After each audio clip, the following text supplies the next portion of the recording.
Malam itu bulan tidak terlihat. Awan tebal menutup langit di atas proyek yang setengah jadi, membuat kerangka bangunan 5 lantai itu berdiri seperti tulang raksasa yang lupa dibungkus daging.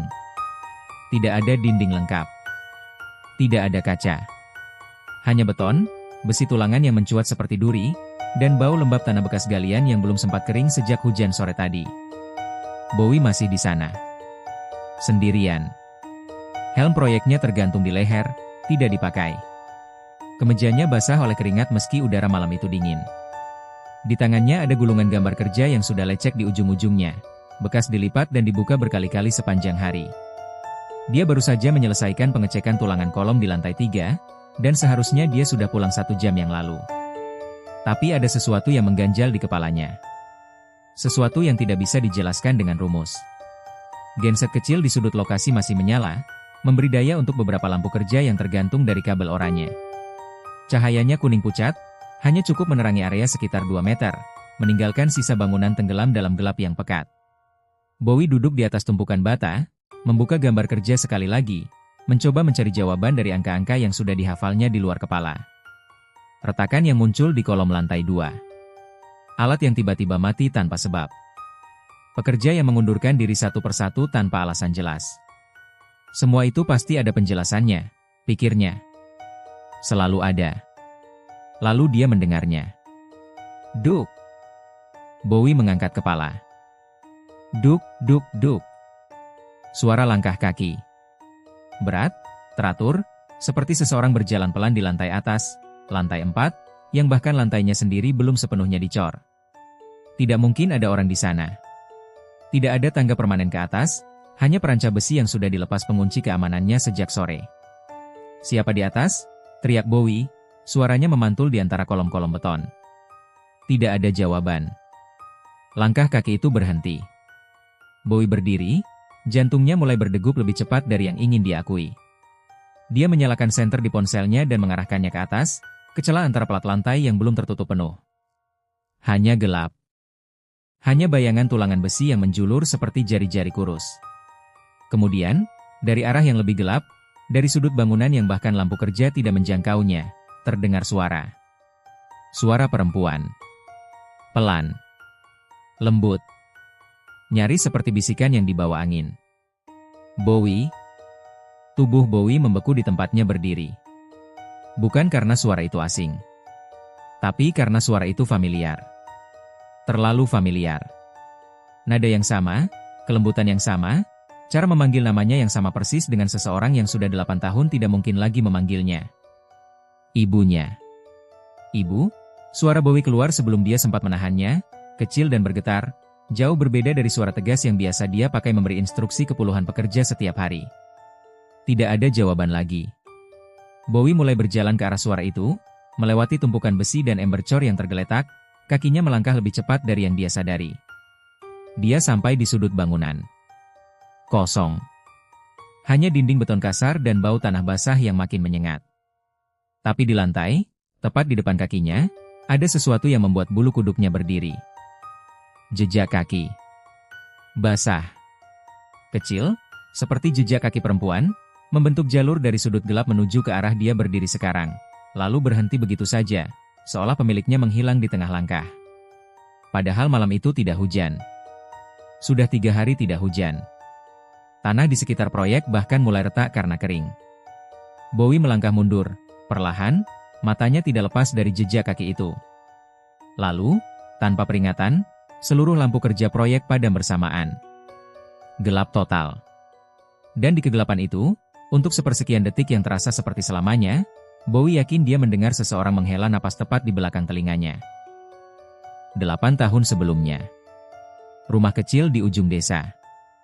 Rumah itu tidak besar. Dindingnya separuh bata separuh anyaman bambu yang sudah dicat seadanya, atapnya seng yang berbunyi nyaring setiap kali hujan turun. Tapi bagi Bowie kecil, rumah itu adalah seluruh dunianya. Ayahnya meninggal ketika Bowie masih terlalu kecil untuk mengingat wajahnya dengan jelas.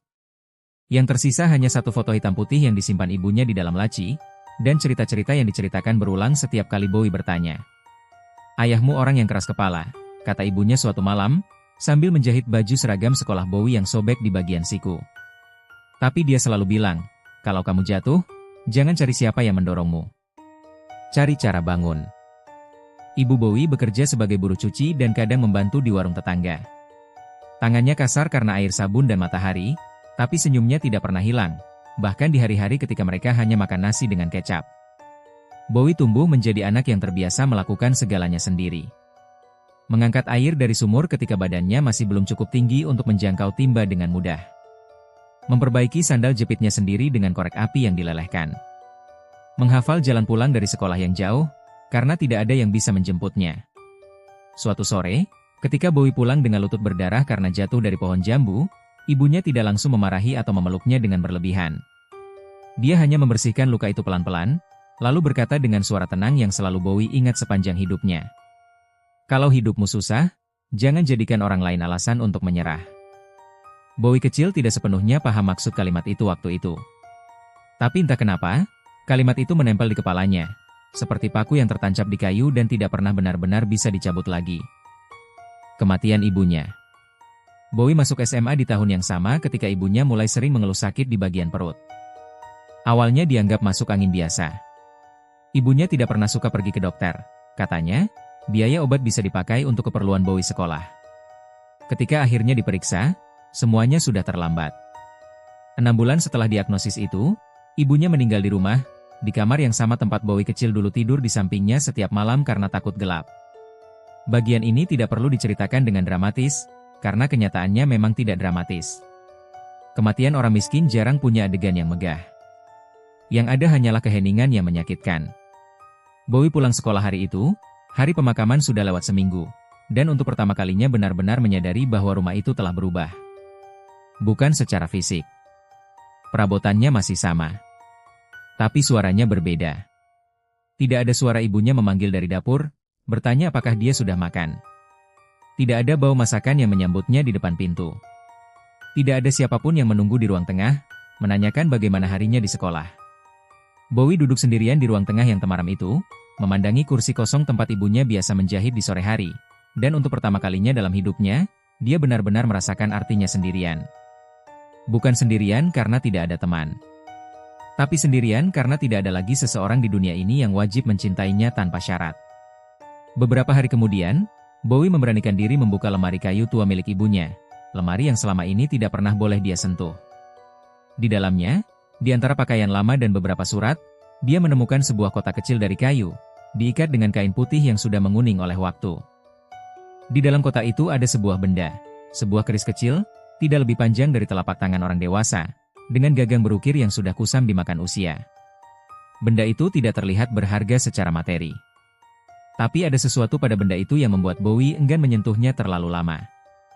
Dia teringat kalimat ibunya, yang pernah diucapkan sekilas bertahun-tahun lalu, ketika Bowie menemukan kotak itu tanpa sengaja saat masih kecil dan hendak membukanya. Kalau suatu hari kamu sudah cukup dewasa, jangan buang benda ini, kata ibunya waktu itu, sambil mengambil kotak itu dari tangan Bowie kecil dan menyimpannya kembali dengan hati-hati yang tidak biasa. Tapi jangan juga kamu buka sekarang. Bowie tidak pernah bertanya lebih jauh. Dan sekarang, ibunya sudah tidak bisa ditanya lagi. Dia menutup kotak itu, membungkusnya kembali dengan kain putih, dan menyimpannya di dasar tasnya, dibawa kemanapun dia pergi setelah itu, meski dia sendiri tidak tahu kenapa. Bowie lulus SMA dengan nilai yang cukup baik, cukup untuk membuat beberapa gurunya menyarankan dia melanjutkan kuliah. Tapi tidak ada uang untuk itu, dan tidak ada siapapun lagi yang bisa membantunya membiayai. Dia sempat berpikir untuk langsung bekerja saja. Tapi ada suara di kepalanya, suara ibunya, yang terus mengulang kalimat yang sama. Jangan jadikan orang lain alasan untuk menyerah. Bowie akhirnya mendaftar kuliah teknik sipil di universitas negeri terdekat, dengan bantuan beasiswa sebagian dan sisanya dicicil dari hasil kerja serabutan. Dia memilih jurusan itu bukan karena cita-cita besar sejak kecil, tapi karena dia melihat bangunan-bangunan di kotanya dan berpikir, orang yang membangun sesuatu dari nol, dari tanah kosong menjadi struktur yang berdiri kokoh, pasti tahu cara membangun kembali hidupnya sendiri.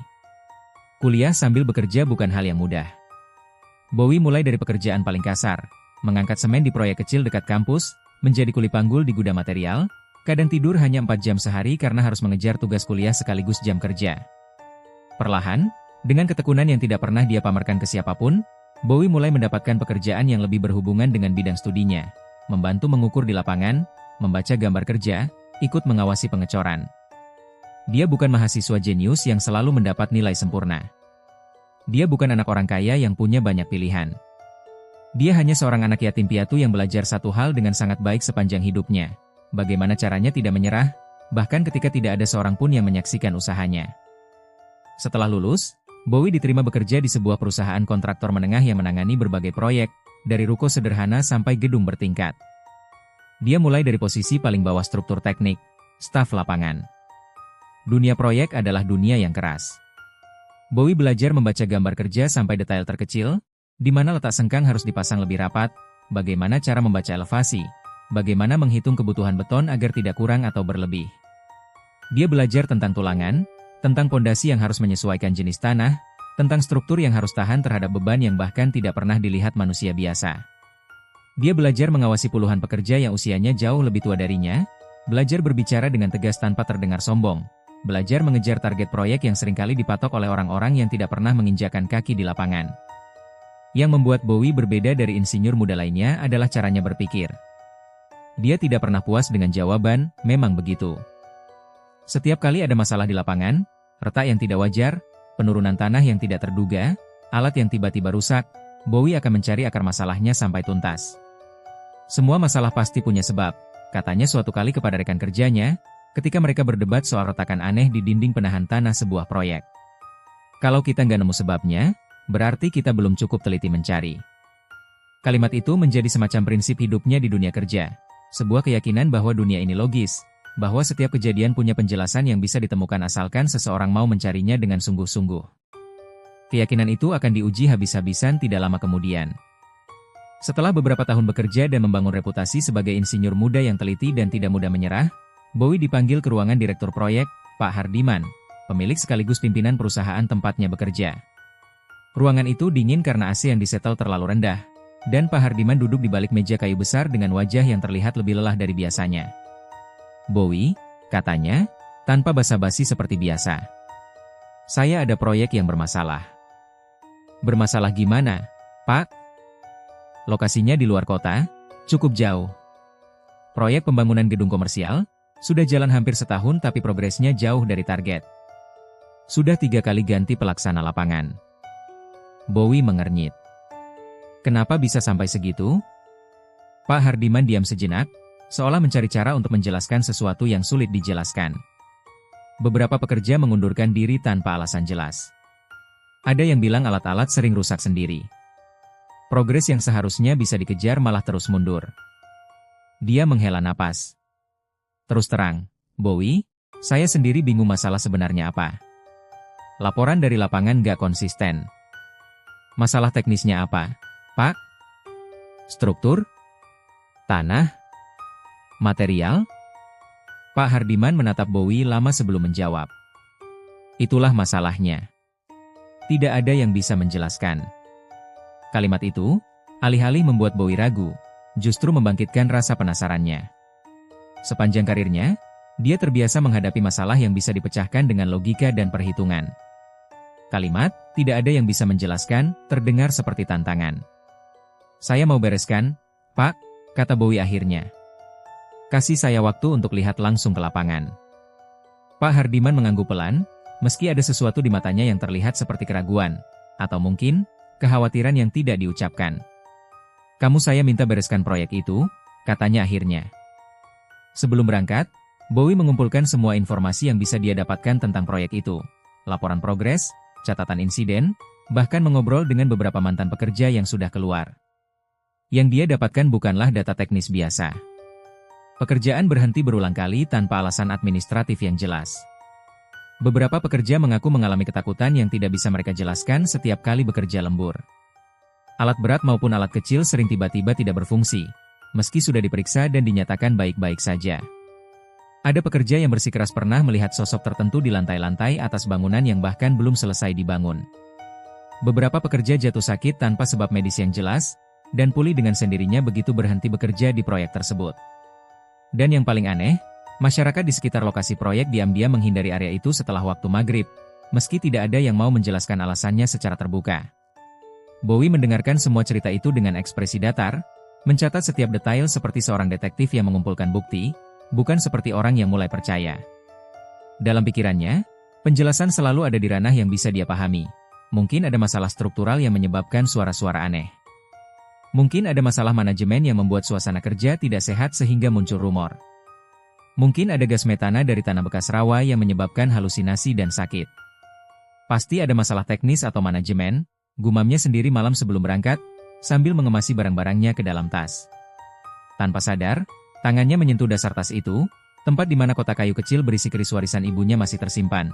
Seperti biasa dia bawa kemanapun sejak bertahun-tahun lalu, meski dia sendiri tidak pernah membukanya lagi setelah pertama kali menemukannya. Perjalanan menuju lokasi proyek memakan waktu hampir 5 jam. Semakin dekat, pemandangan berubah.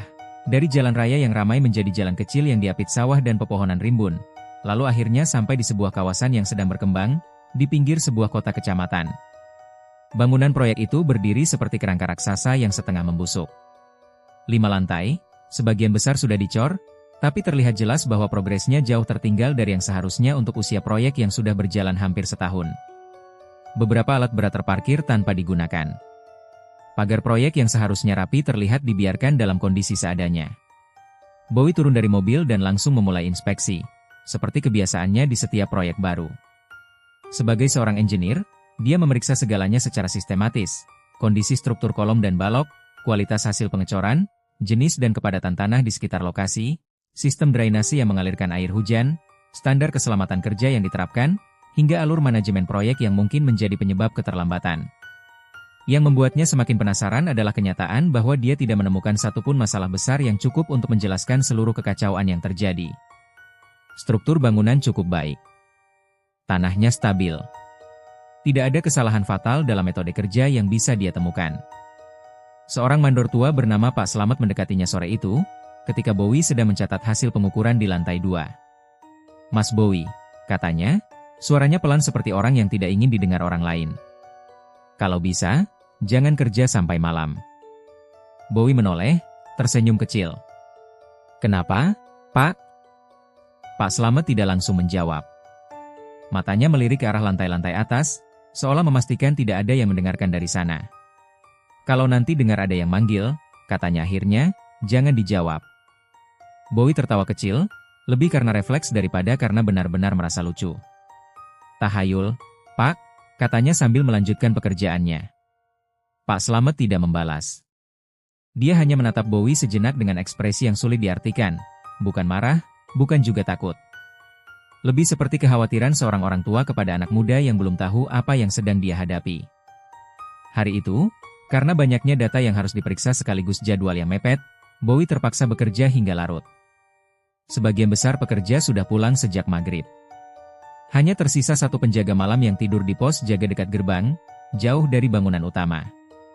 Bowie sendirian di lantai 3, di bawah cahaya lampu kerja yang tergantung dari kabel oranye, memeriksa ulang perhitungan struktur sambil sesekali mencatat di buku lapangannya. Suasana malam di proyek itu berbeda dari proyek-proyek lain yang pernah dia tangani. Bukan hanya karena gelap dan sepi, itu hal biasa.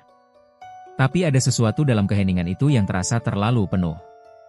Seperti ada yang mengamati, meski matanya tidak menangkap apapun. Tok, tok, tok. Bowie mengangkat kepala. Suara itu berasal dari arah bangunan kosong di lantai yang sama, dari balik dinding beton yang belum sepenuhnya berdiri. Dia berdiri, mengambil senter, dan berjalan ke arah suara itu dengan langkah tenang, sikap yang biasa dia tunjukkan setiap kali menghadapi masalah teknis di lapangan. Tidak ada siapa-siapa. Hanya tumpukan bekisting kayu yang tersusun rapi, dan angin malam yang masuk dari celah dinding yang belum tertutup. Bowie mengangkat bahu, meyakinkan dirinya sendiri bahwa itu hanyalah suara kayu yang bergesekan karena angin, dan kembali ke tempat kerjanya semula. Belum lagi dia duduk kembali, terdengar suara itu. "Bowie?" Dia menoleh cepat. Kosong. Hanya kegelapan di ujung ruangan yang tidak terjangkau lampu kerja, dan suara angin yang tiba-tiba terasa lebih dingin dari sebelumnya. Untuk pertama kalinya sejak dia tiba di lokasi proyek itu, Bowie merasakan sesuatu yang tidak nyaman menjalar di tengkuknya, sensasi yang tidak pernah dia rasakan sebelumnya, bahkan di proyek-proyek tersulit yang pernah dia tangani. Tapi Bowie adalah Bowie. Dia menepis rasa itu, meyakinkan dirinya bahwa itu hanya kelelahan dan sugesti dari cerita-cerita yang sudah dia dengar sepanjang hari. Dia kembali duduk, membuka kembali buku catatannya, meski tangannya sedikit lebih dingin dari biasanya saat memegang pena. 3 hari kemudian, sebuah kecelakaan terjadi. Seorang pekerja bernama Yanto terjatuh dari lantai 4 saat sedang memasang bekisting kolom. Untungnya dia selamat, meski mengalami patah tulang yang cukup serius dan harus dilarikan ke rumah sakit terdekat. Yang membuat Bowie bingung, prosedur keselamatan sudah dijalankan dengan benar. Yanto memakai sabuk pengaman, area kerja sudah diberi pagar pembatas, dan tidak ada kesalahan prosedur yang bisa ditemukan dalam laporan kejadian. Bowie menginvestigasi kejadian itu dengan teliti seperti biasa, memeriksa kondisi sabuk pengaman, memeriksa kekuatan pengait, mewawancarai saksi mata di lokasi. Semuanya normal. Tidak ada yang bisa menjelaskan kenapa Yanto tiba-tiba kehilangan keseimbangan dan terjatuh, padahal menurut kesaksian rekan-rekannya, tidak ada angin kencang atau getaran apapun saat itu. Yang membuatnya semakin gelisah adalah jawaban Yanto sendiri, ketika Bowie mengunjunginya di rumah sakit. "Ada yang dorong saya, Mas," kata Yanto lirih, matanya menatap langit-langit kamar rumah sakit dengan tatapan kosong. "Saya nggak lihat siapa. Tapi saya rasain, ada tangan yang dorong dari belakang." Bowie mencoba menenangkan Yanto, mengatakan itu mungkin efek dari rasa kaget atau adrenalin saat jatuh. Tapi jauh di dalam hatinya, keyakinannya tentang semua masalah pasti punya sebab mulai retak sedikit demi sedikit. Malam itu, seorang pekerja tua bernama Pak Karto, salah satu pekerja paling senior di proyek itu, mendekati Bowie setelah semua orang lain pulang. "Ini bukan pertama kali," katanya pelan, duduk di samping Bowie yang sedang beristirahat di bawah tenda material. "Maksudnya, Pak?" Pak Karto menghela napas panjang, seperti seseorang yang sudah lama menyimpan sesuatu dan akhirnya menemukan orang yang tepat untuk mendengarkannya. "Sebelum Mas Bowie datang, sudah ada beberapa kejadian serupa. Ada yang jatuh, ada yang sakit tiba-tiba, ada yang lihat sesuatu terus langsung kabur nggak pernah balik lagi." Dia menatap ke arah bangunan yang berdiri gelap di hadapan mereka. "Dan semuanya mulai setelah proyek ini dibangun di atas tanah itu." "Tanah kenapa, Pak?" Pak Karto menatap Bowie lama, seolah mempertimbangkan apakah orang muda di depannya ini siap mendengar jawabannya. "Tanah ini punya sejarah, Mas," katanya akhirnya. "Sejarah yang sebagian orang di sini masih ingat, tapi nggak ada yang berani cerita ke orang dari luar." Bowie ingin bertanya lebih jauh, tapi Pak Karto sudah berdiri dan berjalan pergi, meninggalkan Bowie sendirian dengan pertanyaan yang semakin menumpuk di kepalanya. Dan untuk pertama kalinya, tanpa jawaban logis yang bisa dia temukan. Beberapa hari setelah kejadian Yanto, Bowie memutuskan untuk salat Isya di masjid kecil yang berada tidak jauh dari lokasi proyek. Sebuah masjid sederhana dengan menara kecil dan ket hijau yang mulai memudar dimakan usia. Dia tidak berniat mencari bantuan apapun. Dia hanya merasa perlu ketenangan, sesuatu yang sudah lama tidak dia rasakan sejak tiba di lokasi ini. Sejak kecil, ibunya selalu mengajarkan salat sebagai rutinitas, bukan sebagai ritual besar, sesuatu yang dilakukan bukan karena mencari sesuatu, tapi karena itu memang seharusnya dilakukan. Masjid itu tidak ramai malam itu. Hanya beberapa jamaah tua dan seorang imam yang memimpin salat dengan suara yang tenang dan mengalir, seperti seseorang yang sudah melafalkan ayat-ayat itu selama puluhan tahun hingga menyatu dengan napasnya sendiri. Setelah salat selesai, saat Bowie masih duduk sebentar di dalam masjid sebelum kembali ke lokasi proyek, imam itu, seorang lelaki tua berjenggot putih tipis, mengenakan sarung dan peci hitam yang sudah usang, mendekat dan duduk di sampingnya tanpa diminta. "Kamu orang proyek?" tanyanya. Suaranya lembut tapi terdengar seperti pertanyaan yang sudah lama ingin dia tanyakan. Bowie sedikit terkejut. "Iya, Kiai. Saya baru di sini beberapa hari." Kiai itu mengangguk pelan, matanya menatap Bowie dengan cara yang terasa berbeda dari tatapan orang kebanyakan, seperti sedang membaca sesuatu yang tidak terucap. Mereka berbincang sebentar, hal-hal sederhana. Tentang asal Bowie, tentang pekerjaannya, tentang bagaimana rasanya bekerja jauh dari rumah. Percakapan yang terasa biasa saja, hangat, seperti obrolan antara orang tua dan anak muda pada umumnya. Tapi menjelang Bowie berpamitan, Kiai itu berkata sesuatu yang membuat langkahnya terhenti di ambang pintu masjid. "Kalau malam, jangan terlalu sering sendirian di proyek itu." Bowie menoleh, alisnya berkerut. "Kiai tahu dari mana soal proyek itu?" Kiai itu hanya tersenyum, senyum yang tidak menjawab apapun, tapi juga tidak menyembunyikan bahwa dia tahu lebih banyak dari yang dia katakan. Setelah pertemuan pertama itu, Bowie mendapati dirinya kembali ke masjid itu beberapa kali dalam minggu-minggu berikutnya. Kadang untuk salat, kadang hanya untuk duduk sebentar setelah hari kerja yang melelahkan dan penuh kejadian aneh yang sulit dia terima dengan akal sehatnya. Kiai itu tidak pernah mengaku sebagai paranormal atau orang pintar. Dia juga tidak pernah menjelaskan secara gamblang apa yang sebenarnya terjadi di lokasi proyek. Sebaliknya, dia justru lebih banyak bertanya kepada Bowie, tentang orang tuanya, tentang tempat kelahirannya, tentang keluarganya. Awalnya Bowie menganggap itu hanya basa-basi seorang kiai yang senang mengobrol dengan orang baru.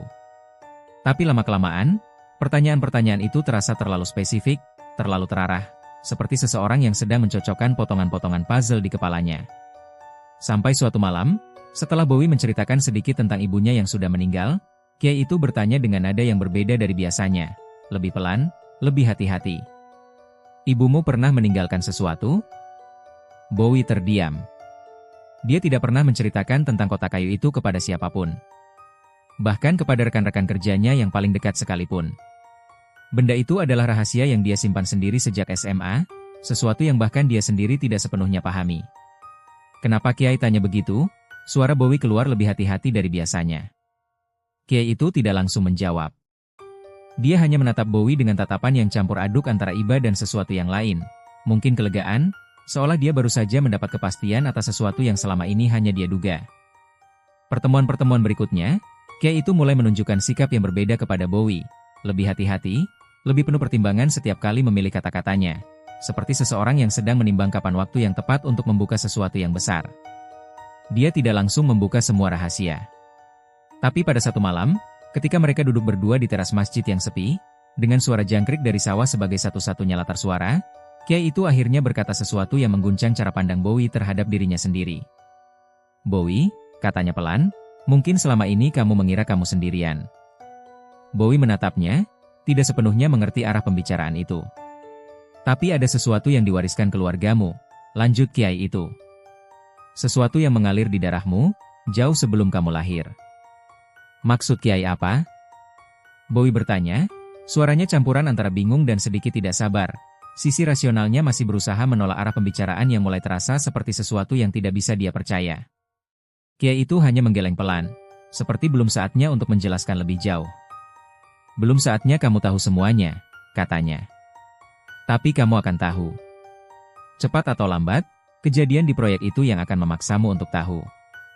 Bowie pulang malam itu dengan kepala yang penuh pertanyaan, dan untuk pertama kalinya, keyakinannya bahwa semua masalah pasti punya sebab yang logis mulai terasa seperti fondasi yang retak. Bukan karena dia salah, tapi karena dia baru menyadari bahwa dunia ini punya lebih banyak lapisan dari yang pernah dia bayangkan. Duk, duk, duk. Suara langkah kaki. Berat, teratur, seperti seseorang berjalan pelan di lantai atas, lantai 4, yang bahkan lantainya sendiri belum sepenuhnya dicor. Tidak mungkin ada orang di sana. Tidak ada tangga permanen ke atas, hanya perancah besi yang sudah dilepas pengunci keamanannya sejak sore. "Siapa di atas?" teriak Bowie, suaranya memantul di antara kolom-kolom beton. Tidak ada jawaban. Langkah kaki itu berhenti. Bowie berdiri, jantungnya mulai berdegup lebih cepat dari yang ingin diakui. Dia menyalakan senter di ponselnya dan mengarahkannya ke atas, ke celah antara plat lantai yang belum tertutup penuh. Hanya gelap. Hanya bayangan tulangan besi yang menjulur seperti jari-jari kurus. Kemudian, dari arah yang lebih gelap, dari sudut bangunan yang bahkan lampu kerja tidak menjangkaunya, terdengar suara.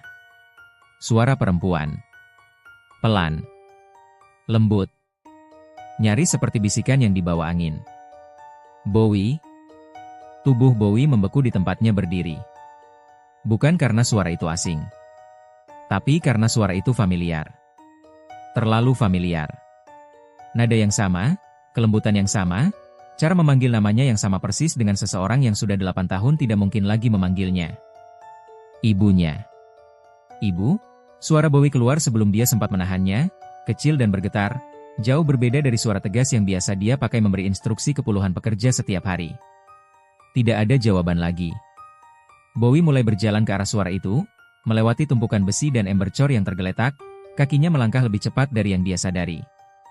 Dia sampai di sudut bangunan. Kosong. Hanya dinding beton kasar dan bau tanah basah yang makin menyengat. Tapi di lantai, tepat di depan kakinya, ada sesuatu yang membuat bulu kuduknya berdiri. Keesokan malamnya, Bowie kembali ke masjid, kali ini bukan untuk sekadar salat atau mengobrol ringan. Dia menemui kiai itu dengan wajah yang jauh lebih pucat dari biasanya, Dan untuk pertama kalinya sejak mereka mengenal satu sama lain, Bowie mengakui sesuatu yang selama ini enggan dia ucapkan. "Kiai," suaranya bergetar sedikit. "Saya lihat sesuatu." Kiai itu tidak terlihat terkejut.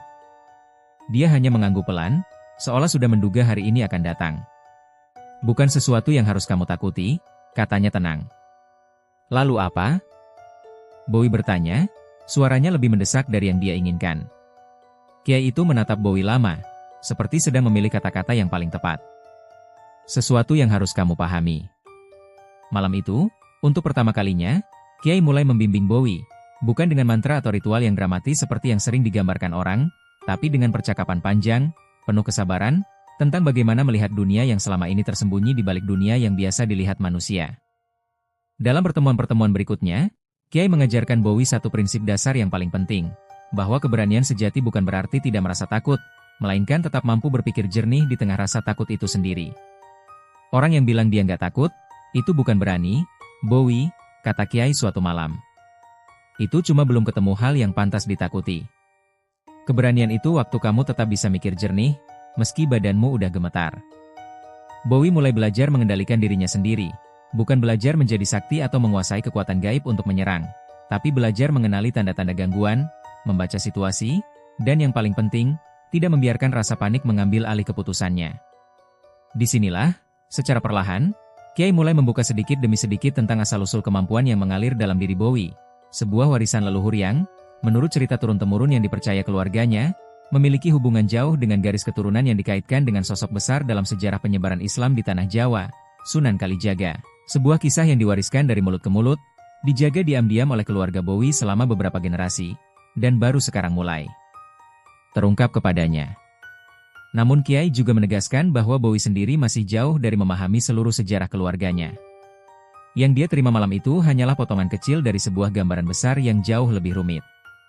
"Ibumu gak sempat cerita semuanya ke kamu," kata Kiai, suaranya melembut. "Mungkin karena dia belum siap, atau mungkin karena waktu memang belum cukup buat dia." Bowie terdiam, teringat kotak kayu kecil yang masih tersimpan di dalam tasnya. Benda yang selama ini menemaninya tanpa pernah benar-benar dia pahami maknanya. Dengan bimbingan Kiai, Bowie mulai memandang gangguan di proyek itu dengan cara yang berbeda.